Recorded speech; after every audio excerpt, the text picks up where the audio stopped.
নমস্কার বন্ধুরা, সুতোপার টুকিটাকি চ্যানেলে আপনাদেরকে স্বাগত। এখন দেখাচ্ছি আমার একটা পার্সেল এসছে। পার্সেলটায় কি এসছে আপনাদেরকে দেখাবো, আপনাদের সঙ্গে শেয়ার করে নেব।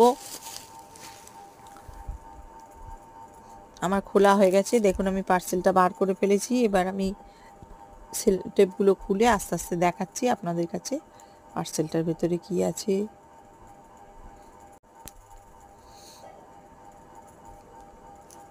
দেখুন, এই দেখুন খুলে গেছে পার্সেলটা। এবার আপনাদেরকে আস্তে আস্তে দেখাই আমি, দেখতে থাকুন আপনারা।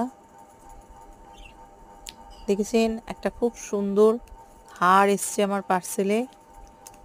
হার এসছে, লকেটটা দেখুন, একটা খুব সুন্দর লকেট এবং দুটো সুন্দর ইয়াররিংস রয়েছে। আপনাদের হারটা ভালো লাগলে লাইক করবেন, কমেন্টে জানাবেন কেমন লাগলো, আমার চ্যানেলটা সাবস্ক্রাইব করবেন। পরের ভিডিও নিয়ে আমি তাড়াতাড়ি হাজির হচ্ছি আপনাদের সামনে।